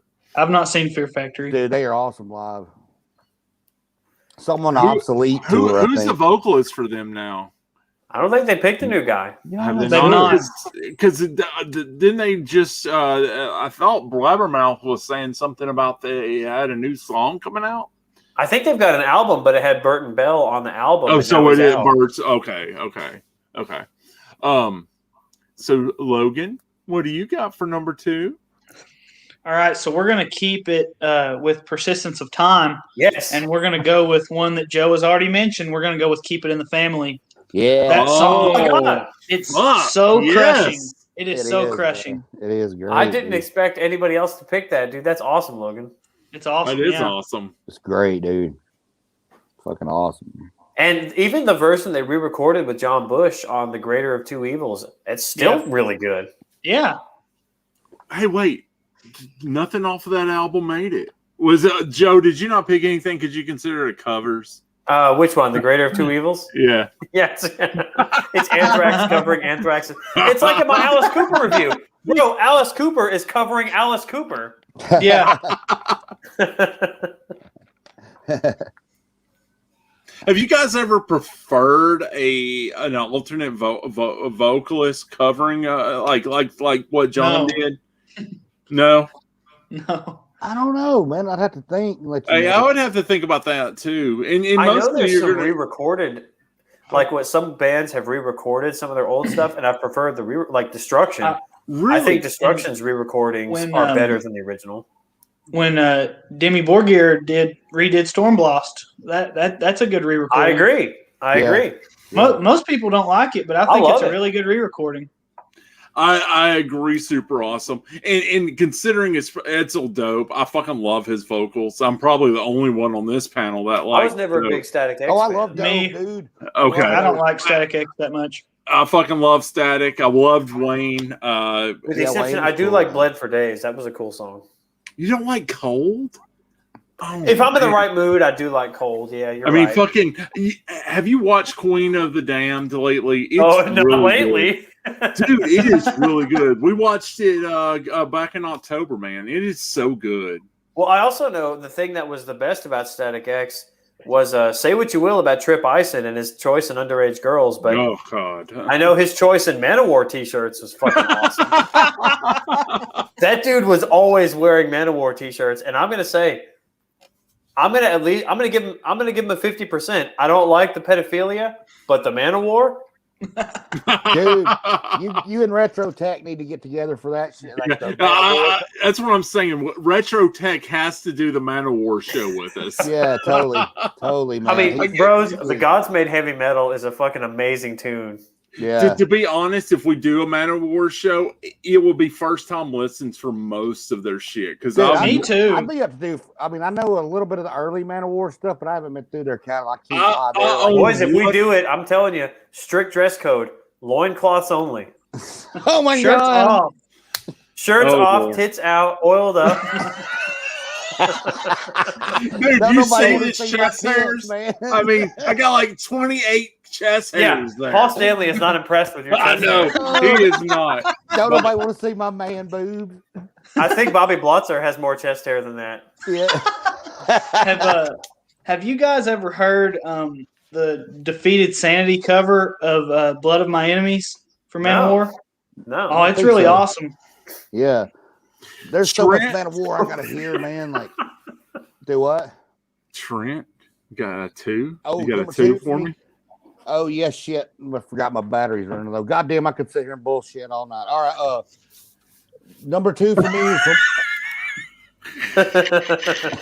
That's gonna be our highest. We're gonna get the most views on that Manowar show, dude. Yeah, dude. That's. Dude, we may get. I think our ghost show is probably the lowest on our tier ranking because Joe wasn't there. That's what it is. Yeah, Joe didn't want to come to do that one. So boys, I'm telling you, we do the show in the loincloths, and we're gonna get a sponsorship from Adam and Eve Adult Tour. Hey. We're gonna. I'm telling you. I mean, Ashley's over here. She is all for that. The loincloth. Oh my god! No, no. if Ashley's going to talk about it, and my wife was just commenting about Adam and Eve, then we need women in just bras and panties serving us steins of beer the entire time. Yes, can you do that? Can you do that? Yeah, now all of a sudden she has plans. Yeah, see, now the wife is like, oh, yeah, I can't get involved. Oh, God, I love it. I need a refill. Yeah. I need a fucking refill. Damn, I'm having fun, dude. Anyway, my number 2 is from Among the Living, 1987, and it's called Indians. You guys all know that song, man. Oh, yeah. Just that fucking middle, like it's a war cry, man. Like war dance. War dance. God damn. I love I'm sorry, Trent. I was spiced. What was your number 2? Indians from Among the Living. Okay. Yeah, I love that song, man. It's Cry for the Indians. Yeah, dude. You know, it's a statement song, and it's a killer fun song, man. You know. Yeah. Also, the fact that Joey wears the fucking headdress when he does it. Yeah. Oh man, I can definitely see people being like, "That's cultural appropriation." One, Joey is Native. Joey does have Indian blood, and 2, yeah, they got that body. I don't give a fuck even if he doesn't. The fact that he rocks that headdress like an insane person during that song is so fucking metal, dude. Yeah, dude. He's got the bangs. He's got a headdress. That shirt is tucked in. Yeah. His belt is on tighter than I don't even know. It's just fucking so awesome. But you're right. And that riff is so good. Him and Chuck Billy are like they talk about that shit all the time. I've heard like interviews with them like that. They get that native bond, you know. But yeah, dude, it's a great song. It's a song for everybody, man. You know, it's great. That's the beautiful thing about it. Yeah. So super awesome. A question: you're going to be here for that one? Like you're going to stream it with us, and you're going to be going to stream a loincloth episode. Loincloth, right? Yeah. I mean, just loincloths. I mean, Conan the Barbarian style, brother. Absolutely. You must solve the riddle of steel. My body's not going to look anything like Arnold. It's not going to look anything like Jason Momoa. It's going to look more like Billy Milano. I was going to say, my body looks like Arnold now. I love it, man. Yes, there you go. I think Jay Super Awesome said he bought his new car, and the first thing he did was dreamed of us in loincloths playing music for him. That's what I'm reading. Oh, that's awesome. Shit. Super Maybe J that's awesome. a typo. That's Maybe that's what Bobby Blotzer typed. Yeah. Bobby's crazy. He's about as crazy as this girl right here. Oh, there's JJ. Look who this. Hi, Jared. Who do you see there? What's going on, girl? Well, Jared, you're growing up, man. You just made it in time for Daddy. The Zaxby's is here. Zaxby's. Daddy is going to give his number 1. His number 1 Anthrax song. But actually, I have something to say. Oh, okay. Okay, we got it. All right. Hi, guys. I can't wait to see you my whole life. Oh, you miss these boys, don't you? Give us some metal horns, man. Give us some metal. Yeah, give us some metal horns. Soon. They want some metal horns. They want you to give them some metal. We're going to see you real soon, man. We're going to see you. Love you. Okay. So you're like the NWO. You're just too sweet, brother. Too sweet.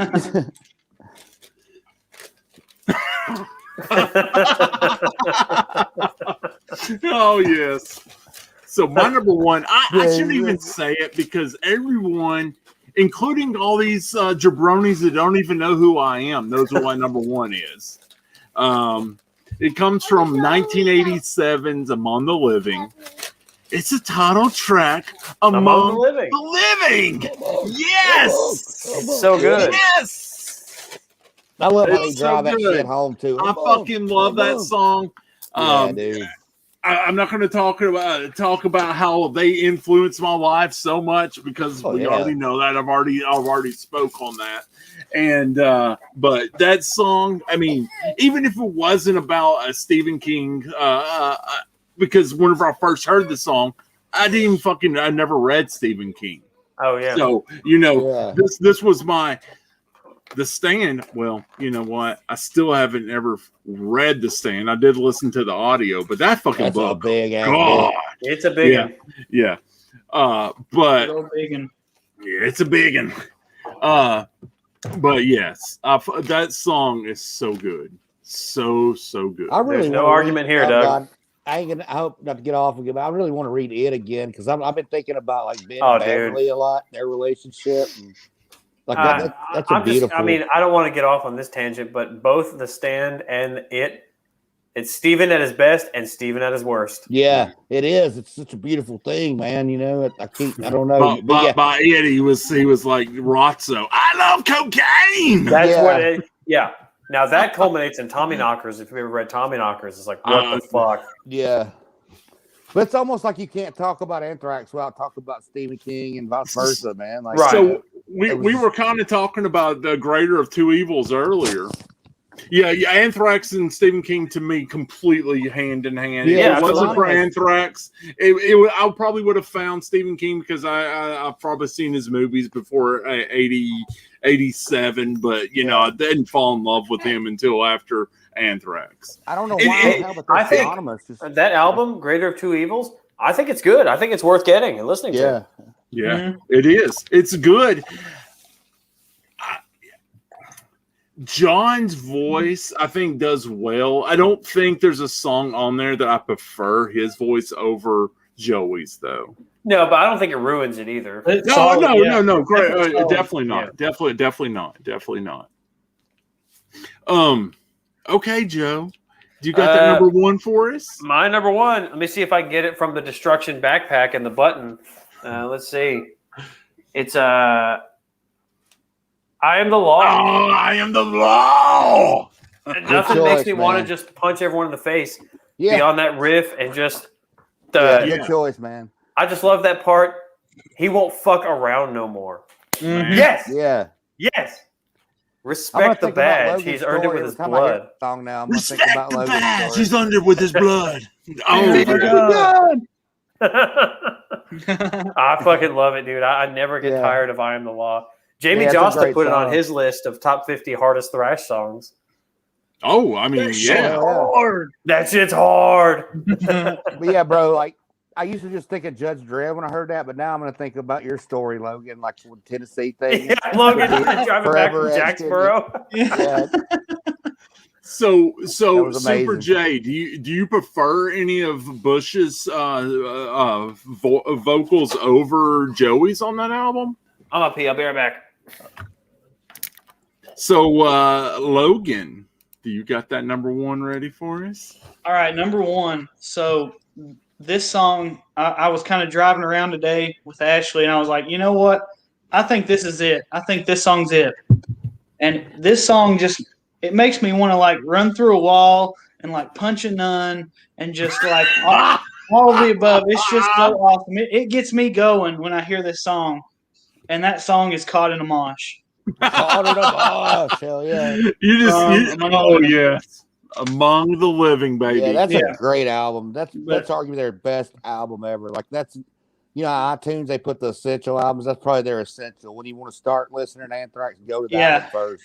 That's just, it's one of those songs for me, like the Heretic Anthem from Slipknot. It makes me like get that same feeling where I just want to like just break shit. Yeah, man. It puts the energy to you. Yeah, it's good shit, man. So now that we've heard everybody's number one but Trent, let's reflect a little bit. I don't think there's one song that made each one of our lists. I mean, there's a bunch of us that are doubled up on songs. Yeah, I think shockingly, Black Lodge, I think, came up the most. Yeah. So unless Trent breaks out with Black Lodge as his number one. No, that was my number 9. Oh wait, so it was on yours. Yeah. So it just wasn't on Joe's. I think Joe was on it. Yeah. It was on our 3. Okay. For some reason, I thought it was Trent. It wasn't on Trent's, but it was Joe's. It wasn't on. Yeah. So, Trent, what is your number one? My number one, it may be unpopular, man. But give me that hot take, baby. That's okay. It's from For All Kings. I just love the shit out of that album. Suzerain. How do you pronounce it? Whoa! Wow! Yeah. Holy shit! I love it. Joe, did you just hear this shit? I didn't even hear Logan's. Oh! Yeah, we got to do Logan. And then hang on. Trent's is Suzerain from For All Kings. Maybe unpopular, but I love that song. See, the crazy part with that, I really like that song up until the chorus. Really? I think the chorus loses me. That's crazy. That's your number one? Yeah, it's so positive, dude. I'm It's like, blown away. It's like telling the youth what comes after me. That's your choice. That's not our choice. You're the future, not us, man. I just love that positivity, man. You know, Joe. So you're the only one that didn't take Black Lunch. I don't even really like the song. Oh man, that's crazy. I don't really even like Twin Peaks. Oh, shame. Yeah, you should have known better. Yeah. The other song from Sound of White Noise I was going to pick was Room for One More. Yeah, I was going to say that. Room for One More was in my top 20. I knew you guys would have fucking Black Lodge all over your list. Yeah. But we were talking while you were in the bathroom. There was not one song that had on everyone's list. That kind of surprises me. Yeah, not one song. That is crazy because usually we overlap like crazy, dude. Yeah, I mean we overlapped, but it was more like like two of us, and then me and Trent overlapped a shit ton, always. We did. Man. We always do that, man. We're on a level here. So, who had the most from For All Kings? Was it Logan or Trent? I think Trent. How many? You had three, Trent. I had two.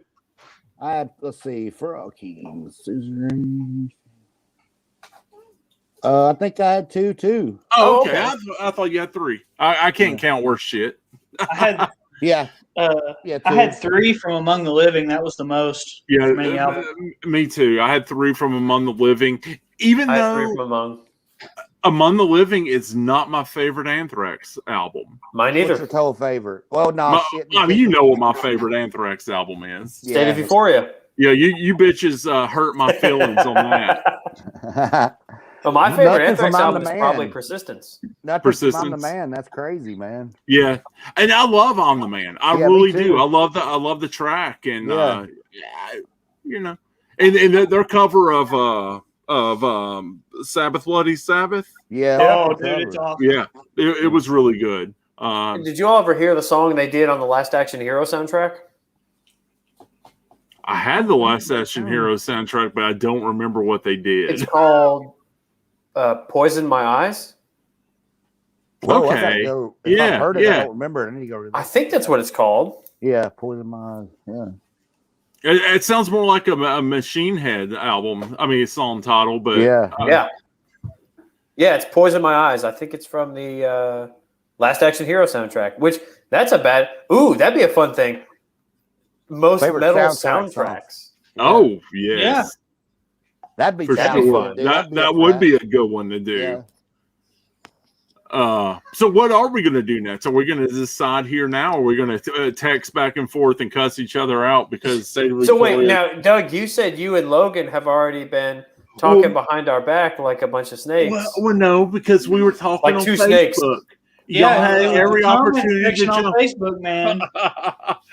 We were just talking to Anthrax. I mean, about Act 3, we were talking about some Death Angel. We were talking about how Death Angel would be a good one to do. Death Angel would be a good one to do. I'd like to do a soundtrack like Joey was talking about, live albums, metal and that live album thing needs to happen too. Yeah. But there's a couple I would need to buy before I can. And Kiss, of course, you know. Oh yeah. Yes. What are we gonna do about that? Yeah, dude. Like that's gonna be fun, dude. Kiss thing. Oh, guys. Yeah. I mean, if we're gonna have any mercy on ourselves, we'll do it by like era. Yeah, I mean the Kiss thing. But the thing about era is my favorite era is 80s. I would almost say mine is too. Honestly. I think mine is too. Think about when we get into like when they put out Sonic Boom. And then they did like Tommy and Eric re-recorded Ace and Peter's part. Yeah. Like they sounded good. Think about all that shit, dude. It's gonna be crazy. Thank you for watching, bro. Yeah, thank you so much. Thanks, Super J. You're awesome, dude. But have a good one. I don't know that any songs from the two most recent albums would actually make my list. Me either, man. I'm not a Tommy and Eric. Oh gosh. But I mean, not to say they're great albums. I mean, yeah. But it's just the 80s and 70s, man. That's probably my shit. Guys, I don't know. I can't do it. I don't know what I can do about Kiss. I mean, I mean, I'm already thinking it would definitely have to be a 25. But of course, when we did 25 on Danzig, it took us fucking. That was like a 4-hour video. Yeah, it'd be what about night. what about 15? we can maybe do a filthy 15. Okay, Yeah. I'd do that. Yeah, filthy 15. Yeah. So, when we do the Kiss list, are we going to do it in person, in makeup? Oh, well, you know we should. I'll be asking if I Jamie. Could get somebody to do makeup, I'd love to do I know at least we're doing. Two of us would want to be Paul, so we're all going to be Paul Stanley. I want to be Paul. Oh, all of us probably want to be Paul. Let's just all dress up as Paul. We can do multiples. I'll be Ace Frehley, dude. I showed you guys my D&D character. It's based on Paul. Oh yeah. No, I'll tell you guys the Paul that I would want to be. Hold on, let me grab it. Oh, he's gonna break it out for us. I know which Paul I want to be. I'm not going to show you guys because I think YouTube will kick us off. But I want to be the Paul that had the. Oh yes, that's the one. That's it. Crazy nuts, baby. I would kill to have that body right there. That Paul. Oh, I would. I would kill to have that chest hair. I mean, it is so amazing. He has more chest hair than Tom Selleck in Magnum PI. When you think of a man, you think of that chest hair, not what I have. I want to be that Paul with the body glove guitar. Yeah. I mean, what about the white fringe boots, man? What about the thong? The thong, baby. The thong. Yeah, how it's the thong up there. He's grown 10 chest hairs in the last 20 years.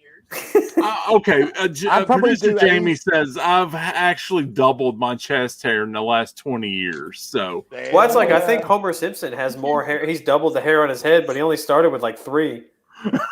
Yeah, I had 20 and now I have 40. So. I think I have like 200. I don't know. For the next one, I'm down with doing a top 10 Death Angel. If you guys want to do Death Angel, let's do it. Let's go ahead and do it, man. Yeah, dude. Death Angel, Death fucking Angel. That sounds good to me. I think I already know what my I already know what's in my top 5. It's at least one off Humanicide. Whoa, nice. Yeah, at least one. This will be a fun one, man. I think Death Angels will be fun, man. Yep. And it's crazy on this Anthrax how spreading the disease, which was my introduction to Anthrax. I didn't have one single song from that album. Really? Yeah. Me either, but I love the album. Song. Yeah, I do too. Oh yeah, I do too. Well, I think. See, it's weird, and I feel like if we went back and I like that you guys do this, where we do like the top songs, but then if you guys go and do the album rankings, it's a completely different. Oh yeah, thing. it is. It's a different because thing, I would say the same. Among the Living, I really like my top 3 were from Among the Living, but outside of maybe Indians and maybe like Imitation of Life, the rest is fine. Mm-hmm. Yeah, but I would say, I in that regard, if I judged it by the album, I like more songs more off of Persistence. And then if I then look at, say, Spreading the Disease, ARR, Lone Justice, Madhouse, Aftershock, Armed and Dangerous, Medusa, Gung Ho, so it's even above. Yeah, I actually like more songs off Spreading the Disease than I do Among. Yep. See, we're all 4 old school like that. We know the different. There's songs and then there's albums. Like it makes the albums. Yeah. Like so. And then from the John Bush era, I always do this a lot too, where I'm like, okay, well, I don't really like all these albums, but there's like a song or 2 off each. You could actually take. I think we talked about this when we did our Metallica one. You can take songs from Sound of White Noise, Stomp, Volume 8. Screw it. Go ahead and throw in all the John Bush years. If you could take all the good songs and put them into one, you could have one amazing Anthrax album. Oh, yeah. Yeah, for sure. It's just like if you did the same thing with, say, the Blaze Bayley years of Iron Maiden. If you cut out some of the stuff, took the best from Virtual 11 and from the X Factor, you've got a solid album in there. Yep. I would say you have a solid EP, but that's just me. I won't argue. I think you get an album. I think you get an LP. We just need Sign of the Cross is amazing. Yes, but we need to punt Angel and the Gambler from existence. Yes. Well, and see, they do this bullshit, and I feel like Anthrax to an extent did this as well, where all these bands do it when they get a new singer, where it's like, oh, they changed their sound and it's the singer's fault. Wrong. Because if you look at the songwriting credits, they don't write. Charlie and Scott write the lion's share of the songs, just like Steve Harris writes the lion's share of Iron Maiden. So you can blame it on Blaze Bayley all you want. Steve Harris wrote those songs. Yeah. You can blame Demolition on Tim Ripper Owens if you want, but all that shit was KK and Glenn Tipton. I need that album, by the way. If y'all see it at McKay's, guys, we haven't even done a I'll probably Priest or Maiden snatch yet it. either, man. You was asking me too. Imagine how hard that shit's gonna be if we do a Priest or Maiden list, man. It's gonna be brutal. It's gonna be as brutal as Kiss too, man. Yeah. Oh, absolutely. Especially because Judas Priest, the Redeemer and Firepower, I think are two of the best Judas Priest albums. Yeah, Firepower. Dude. I know, Joe. We always talk about like the 3 albums in a row from a band that like are just like the best run of the band. And honestly, if Priest puts out another killer album, it's going to be the last 3. For I me. agree. I don't know if they can do it, but I mean, they've already got 2 of 2. I think they got one more in them at least, man. That they just killer fucking album like Firepower and Redeemer, man. The only thing about Redeemer that I don't like is the production. If Redeemer had the production of Firepower, I think everybody would say that that's one of the best Judas Priest albums. Oh hell yeah, dude! But controversial pick. There's a Turbo song that would be on my top 10 Judas Priest. A Turbo? Oh yeah. Yeah, I love Turbo. I love and not the Turbo. song you all are thinking. Oh. Out in the Cold. Thinking about Judas Priest. I do like Out in the Cold, but it's not Out in the Cold. It's not that one? Yeah. Okay. Not Out in the Cold. Oh, y'all making me want a Priest, but we're doing Death Angel next. Death Angel's next. Okay, let's do maybe Priest after Death Angel. Okay, we have to do a Priest. Okay, so we do Death Angel in May, maybe Priest in June. Judas Priest? That works. Judas Priest. Yeah. My birthday month. Judas Priest. That works. Judas Priest. That's fucking amazing. Judas It is, Priest. man. Well, guys, All I'm right, about so to get out. My battery's about to die. I considered bullshit all night, man. I love We y'all, could. man. I've had a good time doing this, man. I do too, man. Thanks everybody for watching. Thanks all of our guys here. Love you guys. Let us know if we got it right in the comments, man. If we got we didn't get it right because y'all didn't pick all these State of Euphoria. We got it right. All right, guys. Thank you. Stay spooky. Stay metal, y'all. Death Angel, baby. Yeah. Death Angel. Yeah. Yeah. See you.